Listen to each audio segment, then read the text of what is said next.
Hello there, and welcome back to the next episode of Overcome Yourself, the podcast. As you know, my name is Nicole, and I'm so excited to be here today with Alan.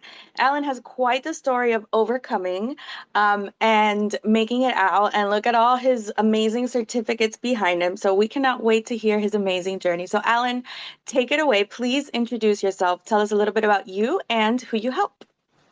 Nicole, first and foremost, thank you so much for having me.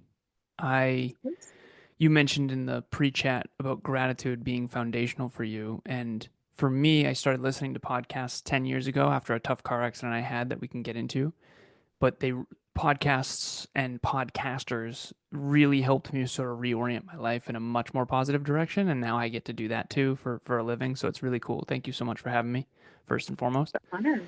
As for the certificates and awards behind me, I was reluctant to have this as my backdrop, but the truth of the matter is I look 15, and older men don't like being coached by someone who looks 12. And so I needed to build some credibility there. But I think more than that, rather than just coming off as pretentious with all my books and awards, I think what it comes down to more than anything is that I just believe in achievement so much. I believe in overcoming adversity as well as you do. And to me, I think there's two types of adversity. There's the adversity that life throws at you, which you and Mhm. I had a lot of early on. You lost your mom when you were 1, and I lost my dad when I was 2. And that's the adversity life throws at you that is out of your control. But there's another type of adversity that's good for growth, which is the adversity that comes from setting big goals and working toward achievements. So I think we grow from both the things we don't want and the things that we do want. So, in terms of telling a little bit about myself, the very, very, very short version is I lost my father when I was 2. He was 28 in a car accident. I had a stepfather from age 3 to 14. He left my family at 14, took 90% of the income with him. So we went from pretty well off during the dot-com bubble in Massachusetts, New England, to pretty much broke. And how are we going to keep the house in the family? How am I going to afford college? Mom trades in our BMW for a little Honda Civic. I get free lunch at school now because our income is so low. He took his entire extended family with him. Same year, hardest year of my life, my mom gets in a fight with my Aunt Sandy, her sister, and we get kind of ostracized from that side of the family too. So I'm 14. People are telling me these are the best years of my life. And I'm sitting there thinking, God, I hope not, because this is just atrocious. And you think I look young now. Imagine me at 14, right? Overlooked by every girl, literally and figuratively, because I was, 5 feet tall. But ultimately, that was the hardest year of my life. And I had two trauma responses to that unconsciously. None of this was conscious at the time. Of course. Fight, flight, freeze, and fawn are the four trauma responses. Most people know fight and flight. Fawn was the one that I didn't become aware of until my late 20s, early 30s. I'm 36 now. And fawn was my big one. So socially, I became this sort of social coward, chameleon, please don't abandon me type of guy. Mhm. But behind the scenes, when no one was watching, I became this super achiever dude. Because I looked into the future and I saw, okay, no dad, no stepdad, no income really.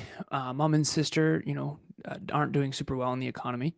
Kind of the man of the house by 14, and there's no generational wealth, there's no trust fund. Like, we're in some trouble here. And I went from I hope I get into my dream college, WPI, Worcester Polytechnic Institute. It's a engineering college, and it was 50 grand a year back then. So I went from I hope I get in to when my stepdad left. Even if I do get in, I don't know how I'm going to go. So I bootstrapped and I got straight A's in high school, got all the scholarships and financial aid I could, the awards behind me.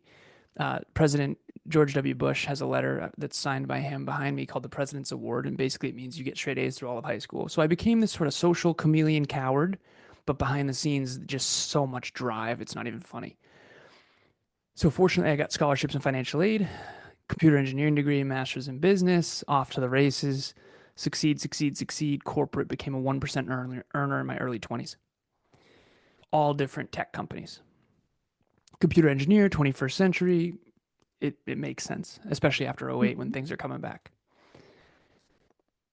Now I'm in my early 20s. I paid off 84 grand worth of college debt in a single year. That was my dream, to be debt free. And had $150,000 in a Vanguard account with all tech companies. And I was used to going without. So I drove a $5,000 car. I bought in cash. My rent was 500 bucks a month. I was broke in high school and college. So I didn't know what it was like to have money. So I just banked it all and invested it all. Then I get in my car accident. So I'm 26 at the time. That was 10 years ago. I'm 36 now, even though I look 12. And that was my sort of quarter life existential crisis. My fault, head on collision. Thank you, Volkswagen Passat. Thank you, thank you, thank you. Car, the tank.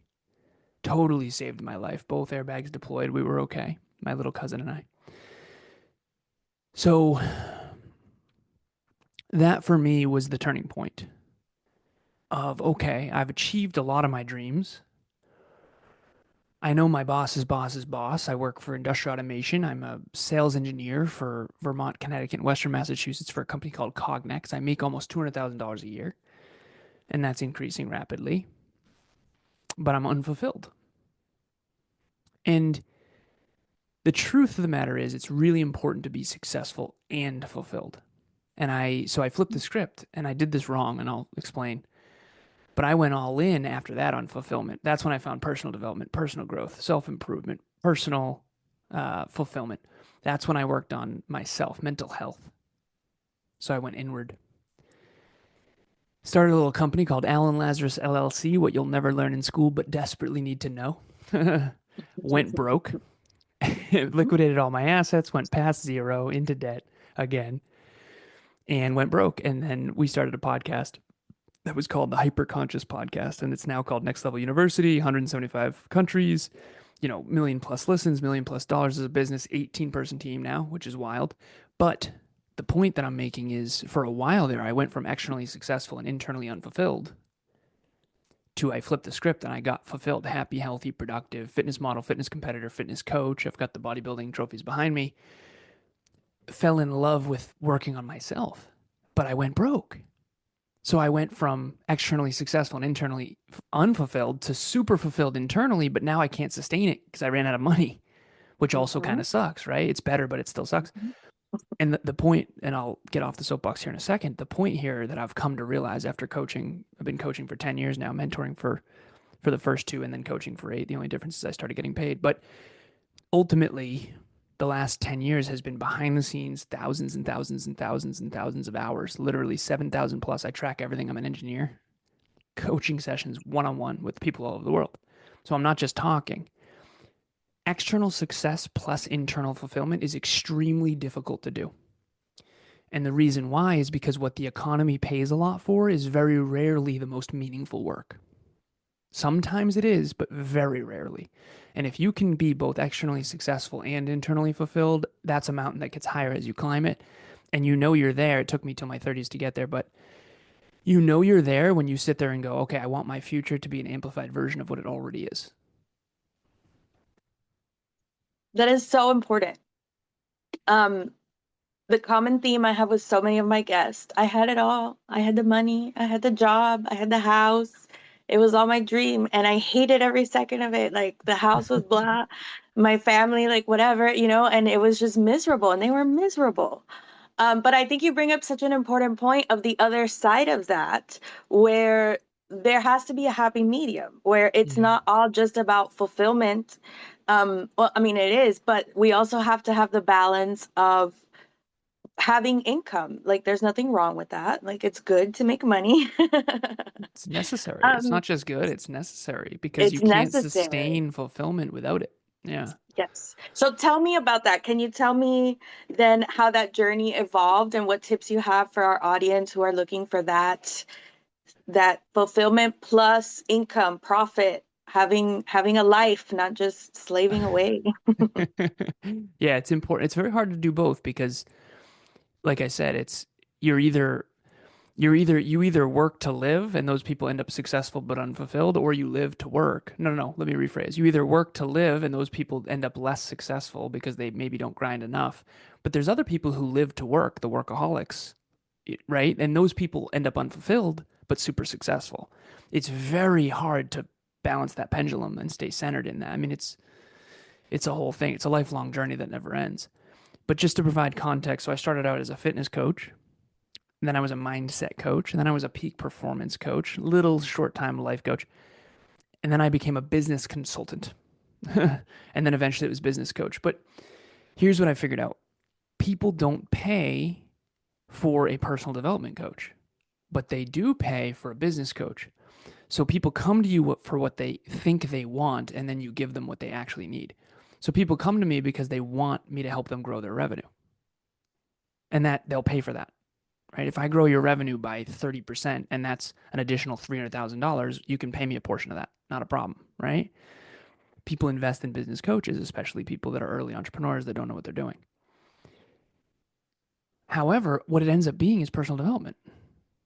It always, so to me, it's goals, priorities, metrics, habits, skills, and identity. And then after that, after you have the dreams, goals, priorities, metrics, habits, and skills in alignment, you realize you're not doing it. And the reason you're not doing it is the inner stuff, the core wounds, the trauma, the fears, fear of success, fear of failure, you name it, judgment, judgmental relatives, social media, all the stuff. So to me, the reverse engineering piece of what to do is easy. The how to do it is easy. I know that's a unique to my math brain thing, but the getting someone to actually do it, now that's anyone can teach you how to lose weight. Almost no one can get you to do it. I've learned how to press the right buttons, and I now have a disclaimer with my clients where I say, I care about your success first, your fulfillment second, and your feelings third. And I have them give me verbal and written permission to be sort of hard on them because I said, Mhm. listen, this is not therapy. This is coaching. I'm not going to tell you things. And this is something for your listeners too. If you aren't more successful right now, it's one of two things. Either number one, you haven't given it enough time for it to, the seeds to actually grow into the tree. Okay. Or number two, it's not, I'll tell you what it's not. It's not because you don't believe enough in what you already believe. I think we're all a lot like a programmed self driving car that doesn't have accurate data. So a self driving car needs three things to succeed. And this is just a little goal achievement thing. It needs accurate self awareness, which is an accurate current location. It needs an accurate destination location, and it needs updated data of the terrain. If it thinks it's a road when it's really a cliff, you're going to keep driving off a cliff and then blaming the world or blaming yourself or blaming others, when in reality, you just have inaccurate data. So I'm the hyper rational engineer, full disclaimer, who basically comes in and shows you where you're inaccurate in your thinking. Because inaccurate thinking is the root cause of why people aren't achieving what they should achieve. I'll give you an example. I had a mentor early on. He said, "You feel really good at the beach. I feel really good at the bank," because he was a really successful multimillionaire CEO. And we used to do fitness together. And he would teach me business, and I would teach him fitness. It was a whole thing. He said, "Alan, red wine doesn't have a lot of calories." And I said, "Jeff, who the hell told you that?" I send him a screenshot: 9 ounces of red wine, 212 calories. He's like, "Oh, I've been going off that for 3 years. I drink red wine all the time." Brother, brother, wrong data. You cannot make effective choices with inaccurate understanding. So we all come into this world naked, scared, and ignorant, and we don't know anything. We don't know anything. And we think our parents do. How wrong were we about that? Right? And we think our teachers know, and they do and don't, but they know their subject well and nothing else necessarily. So that's been alarming for me. And my childhood wasn't great. So ultimately, to answer your question, is fulfillment is a study. Success is a study, and you have to study both of them, practice both of them, and teach both of them, because that's the learning loop: study, practice, teach, study, practice, teach, study, practice, teach. And so to me, I'm working really hard to integrate my life so that I'm not just the workaholic achiever guy, but also fulfilled along the way.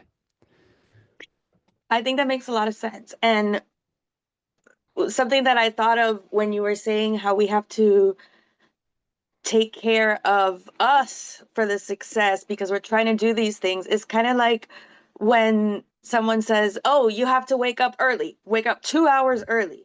But if you're in a lot of pain, if you're getting headaches all the time, if you're not sleeping, how can you do that? You're not going to be functional if you do that. And so you're trying to get up at 6 in the morning and you're trying to do all these things, but your body literally can't because you're not Mhm. providing the things that it needs. It makes a lot of sense when you see, well, that's why you don't have success. It's not that you're lazy, it's that you're just fucking tired, dude. Right. Well, And you're working against yourself. So I think that makes a lot of sense. that's why I like the overcome yourself, because we all have a highest self and a human self. And if you don't take care Hmm. of the human self, the highest self can't drive. Hmm. we've all been hungover or whatever. Well, I have. I've been hungover. I quit drinking. I tried to quit drinking 10 years ago. It took me 5 years. I've now been sober for 5 years. But I used to wake up in the morning hungover, and it's like the last thing I'm going to do is have a productive, fulfilling, change the world day. When your basic needs aren't met, you can't think about changing the world or your career or 30 years old. When you're 20, think of 30. When you're 30, think of 40, like future orientation. I agree with you. There's no one size fits all approach to personal development or to success or to fulfillment. However, there are principles that apply to everybody, but the way you apply them, it's like a chess game, right? The horse always does that move. However, everyone needs to play chess based on their own unique goals, their own unique context, their own unique core values, and their own unique body, too, right? So, a good idea for you might be a bad idea for me. A bad idea for me might be a good idea for you. And that's why I think it's so hard for me on podcasts because I like coaching better and I'm grateful to be here. So don't take that the wrong way. But like the wider net is harder for me. And that's why I asked you who's your listener, because all of the advice or guidance, for lack of better phrasing, the compass, the guidance is going to be off if I'm talking to someone. I'll give you an example. I had a client, and one of my other clients is this client's therapist. And I found out through the grapevine, not from the therapist, she did not break confidentiality, that this person's in $90,000 of debt. Now, she told me she was in no debt. I'm her business coach. Everything I advised is now wrong because if you're 90 grand in debt, we have to re-optimize everything. And I'm not making that wrong. I mean, there's a lot of people in debt, but if I don't know the data, I'm going to drive us off a cliff on accident and then Mhm. get you in some trouble, right? So I now am a lot more careful and try to notice when people are hiding certain things that they're ashamed of because I'm going to give advice based on when you're putting on a show, you're going to get the wrong advice because people are going to give advice to that fake person. Yeah, that makes a lot of sense. And I think you made an important distinction when you were talking about having a therapist versus having a coach. You need both of them on your team, Yeah. probably. Yeah. I Um, I have both. Right, right, right. And that's one of the things about leadership, about success, is having a team that can help you deal with all the different areas of yourself. Because there are certain things like one of the things I talk about, I used to cry every day. I used to have panic attacks every day. Come to find out, I had a vitamin deficiency, and there was Whoa. absolutely no coach who was going to coach me out of that. Yeah, 100%. Nutritionist. Um, Right? So you need to have a team of people that are helping you take care. And once exactly what you were talking about, once I was able to take care of that, once the doctor was like, "Here, you're going to take this vitamin." Well, now my mind was clear. I didn't have this overwhelming cloud. I didn't have the panic attacks. Like you literally stop breathing, you're shaking, like it's a whole thing. You can't function.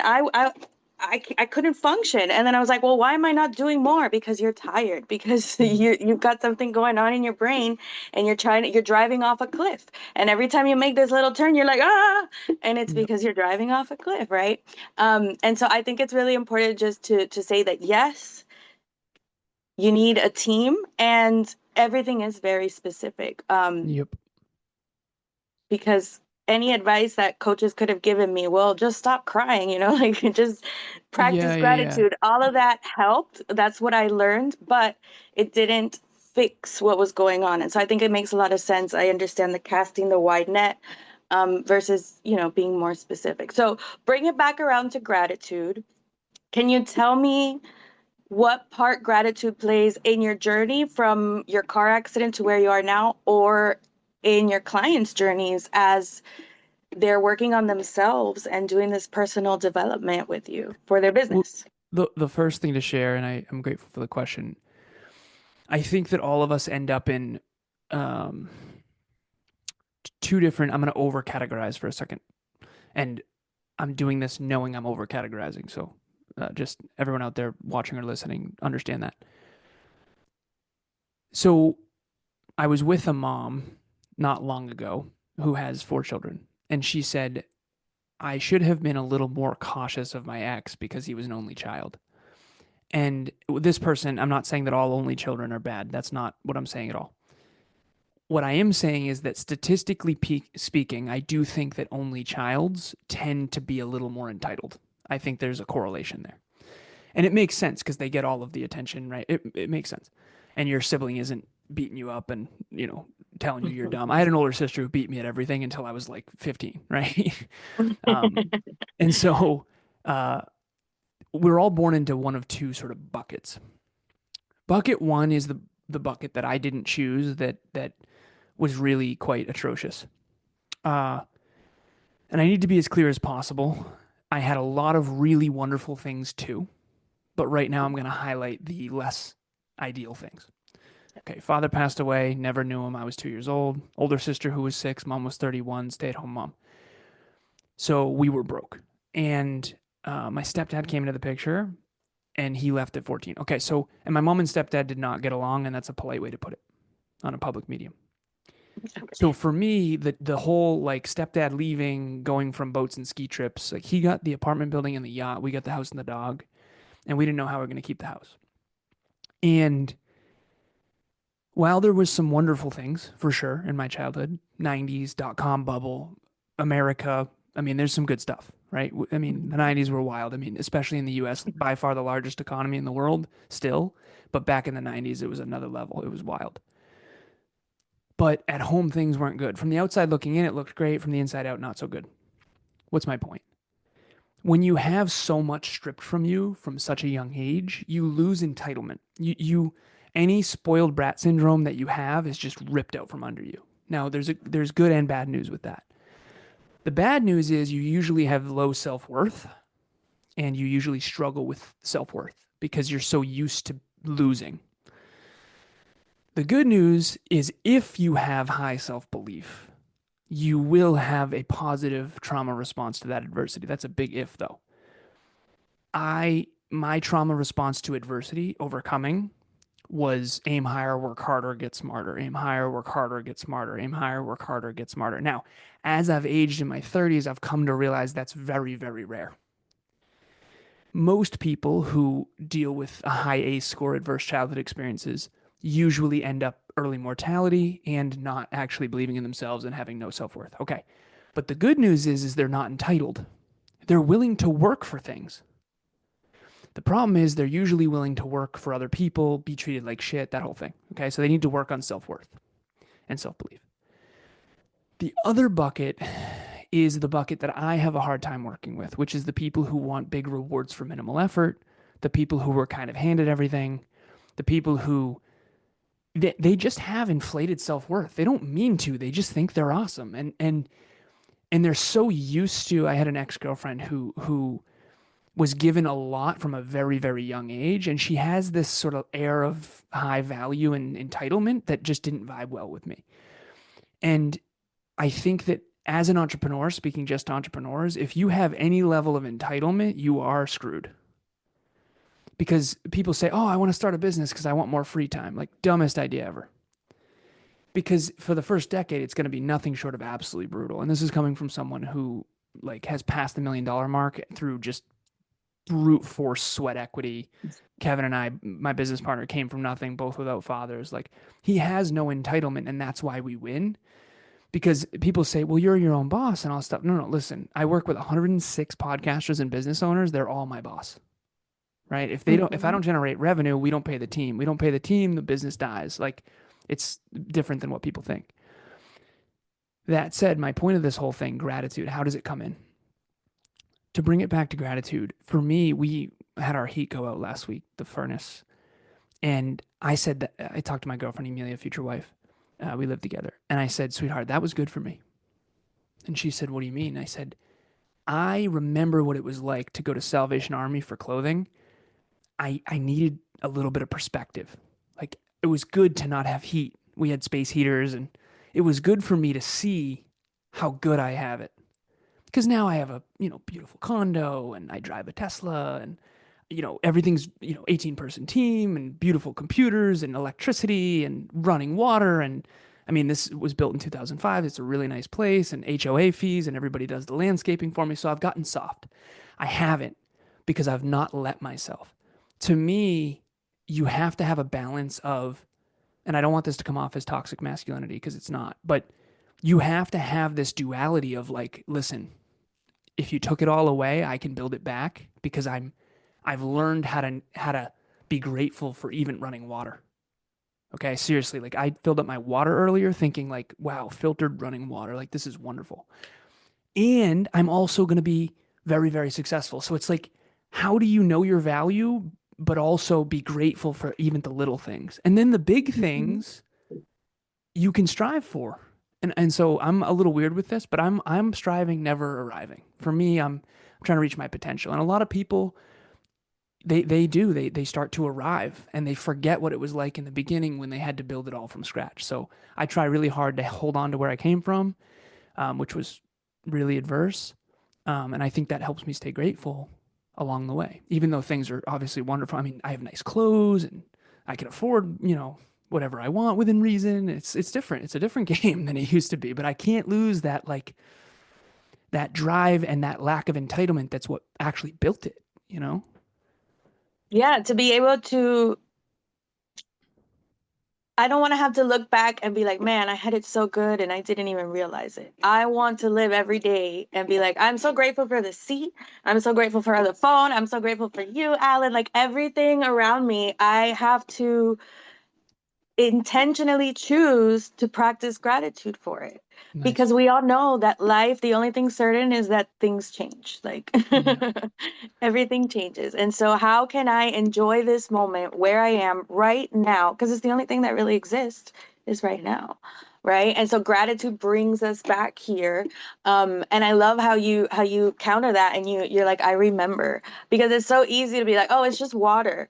Well, what if the pipes break one day and then you don't got water? Now you can't even make coffee and you're like, oh my God. Oh, And hey, so, hey, yeah, that's real adversity. If you can't make right. You coffee, see? that's real. I'm kidding. Yeah, Right. Cheers, But yeah, like, everyone. Yeah. it's not that you don't pay the power, but what if just, a transformer goes out Yep. and your whole building loses power? Like, there's literally nothing you can do. Well, I'm grateful for my hurricane supplies.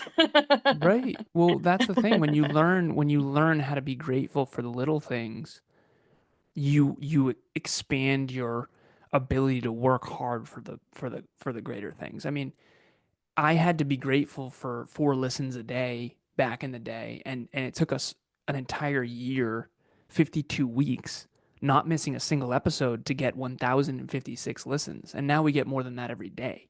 So I never want to lose sight of that because I think that's when you get arrogant. And I've been guilty of that in the past, right? I've had the humble pie moments, hitting the head with a brick Mhm. metaphorically, and then why wasn't I more grateful? Every time I get sick, it's like, why wasn't I more grateful, right? So I just want to stay in gratitude, but you also got to strive too. Because if you're only grateful, maybe you're not as motivated. So you got to do both simultaneously. Yes, and actually that's something I talk about in my book where I say grateful is not about settling, right? I don't say Yeah. that specifically, but the idea is it's not about just being grateful and then staying there. It's Yep. about being grateful where I am, but then still striving for whatever it is that I want. But it's a Beautiful. journey, right? And it's not about settling, but it's about being here and now. I don't want to be miserable. I'm like, well, my goal was $1 million and I don't have $1 million. So like, woe is me like that. No. Well, I'm grateful for, the amount that I have towards the million. Am I paying attention to how many dollars I've made since I said that? Like, am I Nice. actually counting, or has $1 million hit my account and I already spent it and I didn't even realize, like, so it brings Nice. us right back into this moment. I love that so much. And I can only imagine that gratitude helped you after your accident. Like that must have been so scary. Um, Yeah. Thank you. yeah. It was all of the humble pie all at once. Hmm. And I always say we have 3 circles of the ego. I'll be brief with it. But the external circle is what you want others to believe about you. The next circle in is what you want to believe about you, the story you tell yourself about yourself. And then the inner circle is who you really are and what you are when no one's watching. The car accident Hmm. collapsed all 3 circles. And then I could build from a place of humility, courage, and vulnerability. And my new sneaky goal behind the scenes when no one's watching is how do I keep those circles the same? How do I keep those circles the same? Because the moment I start getting cocky, you just stop earning it. The rent is due every day. Hmm. I don't care if you're married. Like there's I coach so many people, right? And we coach couples, my girlfriend and I. we've been doing it for 4 years. And I'm telling you right now, when you see the front of the scenes from the outside in and then you see from the inside out, it's at two different worlds. There's the real world and there's the social world. The social world is the wedding photos. The real world is the marriage. Which one Hmm. matters more in real life, Yes, right? Despite the exactly. Instagram photos. So don't get me wrong, I'm a marketer too. I got to market. Like my Instagram looks nice too. But I'm telling you, my real world needs to be the focal point and then have that ripple into the social world, not the other way around, because that's what I fell victim to that for a little while in my 20s and I was just miserable. Yes, yes, yes, yes. And I relate to that because when I was 21, I went to the doctor. I found out that I had a back of a disabled elderly woman. And a few months, a few years later, I found myself not being able to walk. I don't remember what I did, but Whoa. I couldn't even go to the bathroom. And so I learned what humble is. Like needing help going to the bathroom. Like that doesn't, there's Whoa. nothing that humbles you like that, you know? So like Yeah. being in a situation like that where you're hurt and now you need to depend on people and who's there, and now you're all alone, you have nothing to distract you, and now you got to sit with yourself and you got to be like, well, Whoa, who that must am have been a hell I? of a growth transformation right there, huh? Right, so Good like for I'm just you. Yeah. relating to you to what happened to you The as well car because accident and that, yeah, that's called post-traumatic growth. hmm Yeah, it's really hmm powerful. And the PTSD for me was there too. So I want to be clear, like it's both. It's two sides of the coin. One of them is double yellow lines scared me. I couldn't get in a car for a little while. I kept getting pulled over because I was too far on my side of the road. I got claustrophobic, ceiling fans, walking in out of doorways. Like wow, PTSD is a thing. And yes. the car accident messed me up a little bit, but I worked through it, worked through it, got help. And then the post traumatic growth, though, I mean, whoa, right? And I know you probably feel the same way about, similarly about your realizing the illness in the back and that kind of stuff. Oh yeah, like the other day, it's been 20 years because this all started when I was like 9 and I had a boat accident, and I saw a video of these really big waves. They were like 40-foot waves. Somebody was on a boat, and I went into a full panic attack because it triggered me. And I was like, oh my God. And I got so nervous. And so, yeah, so 20, 25 years later, like still, I Yeah, get triggered sometimes. And so, yeah, I can relate to that. same. All right. Anyone who We're drives going over fast with me in time. a car, yeah, yeah, yeah. Anyone who Yes. drives fast in a car, like I grab the handle, and my dad Mhm. died in a car, so yeah, 100%. And yeah, I know we're over time. Yeah, go ahead. No, you're fine. But it's just so powerful and it's so true because I do talk a lot about the recovery and how I got strong. And somebody was like, "But did you like get sad?" And I was like, "Oh fuck yeah, I got sad. Like I was really sad." Yeah, sad always comes before growth. That's when you Yeah, know yeah, you're yeah, growing. It's sadness, and then you transform it into motivation, and then you yeah, yeah. transform. Yeah, Actually, I call it full on Disney princess crying. Like on your bed, just like of course. I went into the depths of it. But Nice. let us know, how can we stay in touch with you, Alan? Yeah, so the website is nextleveluniverse.com. All one word, spelled just like it sounds, nextleveluniverse.com. The podcast is Next Level University. It's a place you go to learn how to reach your own unique potential, your own unique version of success. 1% improvement in your pocket from anywhere on the planet, completely free every single day. Next Level You, pun intended. Next Level University. Next Level You, pun intended, because it's not us, but you.